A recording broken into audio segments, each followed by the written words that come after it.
यहाँ पर हमें कराटे की कक्षा में आए छात्रों की आयु दी गई है और हमें कोशिश करनी है इस जानकारी को अलग अलग प्रकार से दर्शाने की।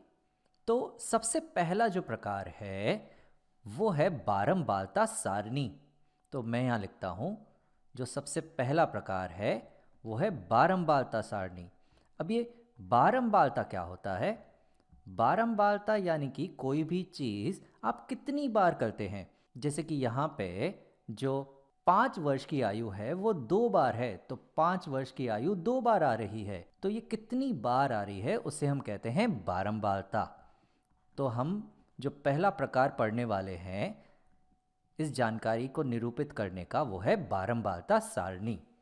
तो यहाँ पे मैं एक सारणी बना लूँगा, मैं एक टेबल बना लूँगा जहाँ पे मैं बनाऊँगा 2 स्तंभ, और वहाँ पे पहला जो स्तंभ होगा वो दर्शाएगा आयु को, छात्र की आयु को, और जो दूसरा स्तंभ होगा वो दर्शाएगा कि उतनी आयु के कितने छात्र हैं, उस आयु की कितनी संख्या है। तो चलो शुरू करते हैं। अब हमारे पास सबसे कम आयु जो है वो है यहाँ पे 5।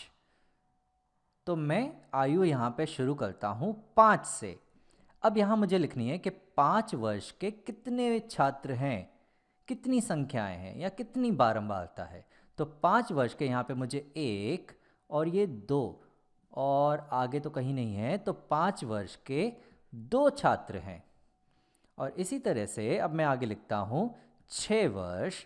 तो हम यहाँ देखते हैं कि 6 वर्ष की आयु के कितने छात्र हैं, तो वो है यहाँ पे 1 और आगे तो कोई नहीं है, तो 6 वर्ष के 1 छात्र हैं। और अगला आएगा 7 वर्ष। 7 वर्ष के यहाँ पे 1 2 3 और यहाँ पे है 4 छात्र हैं। आगे मैं लिखूँगा 8 वर्ष। अब यहाँ 8 वर्ष के तो मुझे कोई भी छात्र नहीं दिख रहे हैं, तो 8 वर्ष के कितने छात्र हुए, तो वो हुए 0 छात्र। आगे आएंगे 9 वर्ष। अब 9 वर्ष के यहाँ पे हैं 1, ये है 2, ये है 3, ये है 4, तो 9 वर्ष के हैं 4 छात्र। अब 10 वर्ष के कितने छात्र हैं हमारे पास? 10 वर्ष के हैं हमारे पास सिर्फ 1 छात्र। आगे हम लिखेंगे 11 वर्ष। अब 11 वर्ष के यहाँ पे कोई भी छात्र नहीं है, तो 11 वर्ष के कितने छात्र हुए, तो वो हुए 0। और आखिरी यहाँ पे मुझे दिख रहे हैं 12 वर्ष के 2 छात्र, तो मैं यहाँ लिखूँगा 12 वर्ष के हमारे पास हैं 2 छात्र। तो ये हो गई बारंबारता सारणी, जहाँ पे हम 2 स्तंभों में दर्शाते हैं कि यहाँ पे आयु है और यहाँ पे है उस आयु के कितने छात्र हैं। तो 5 वर्ष के 2 छात्र हैं, 6 वर्ष के 1, 7 वर्ष के 4, 8 वर्ष के कोई भी छात्र नहीं है, 9 वर्ष के हैं 4 छात्र, 10 वर्ष के हैं 1, 11 वर्ष का कोई छात्र नहीं है और 12 वर्ष के हैं 2 छात्र। अगर हम इन संख्याओं का योग करेंगे तो हमें इस कक्षा में कुल छात्र मिल जाएंगे। तो यहाँ पे 2, 1 3 और 4 7 और 4 11 और 1 12 और 2 14। तो यहाँ पे इस कक्षा में 14 छात्र हैं। अब इस जानकारी को दर्शाने का एक और तरीका भी है, जिसे हम कहते हैं बिंदु आलेख। तो यहाँ मैं लिखता हूँ कि उसे हम कहते हैं बिंदु आलेख। अब बिंदु आलेख में मैं यहाँ पे 2 अक्ष बना लूँगा।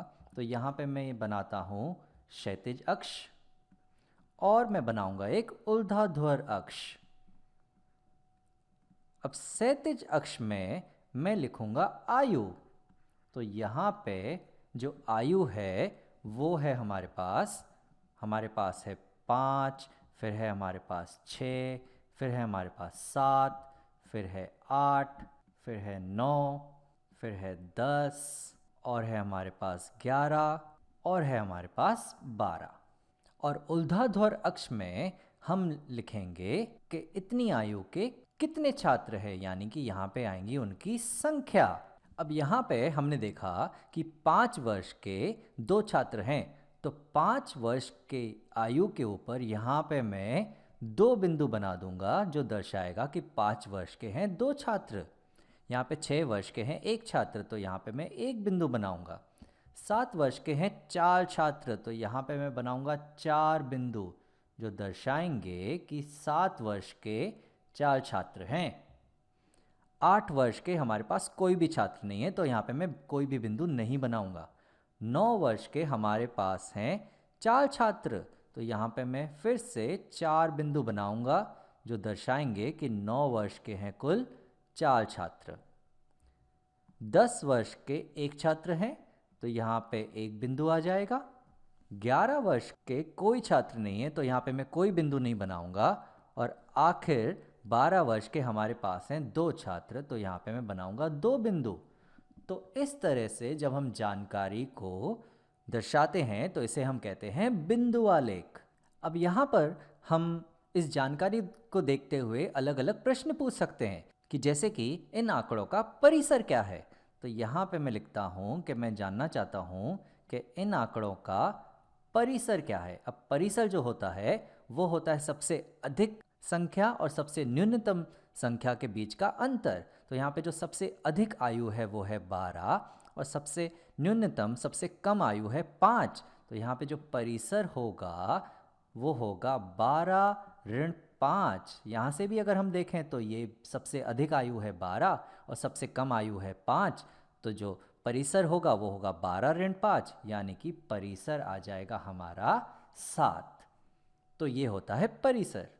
और हम कोई भी और सवाल भी पूछ सकते थे कि जैसे कि समझो कि 9 वर्ष से अधिक छात्र कितने हैं। तो मैं यहाँ सवाल लिखता हूँ कि अगर मुझे जानना है कि 9 वर्ष से अधिक छात्र कितने हैं, तो ये है मेरा सवाल।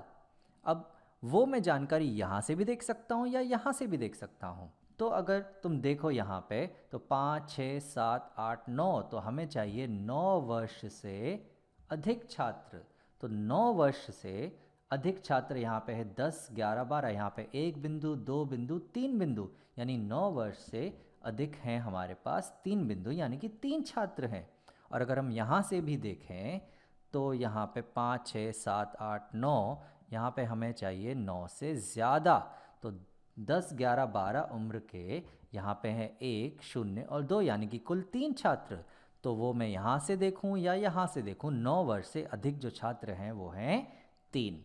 तो इस तरीके से इस जानकारी को हम बारंबारता सारणी या बिंदु आलेख के जरिए दिखा सकते हैं।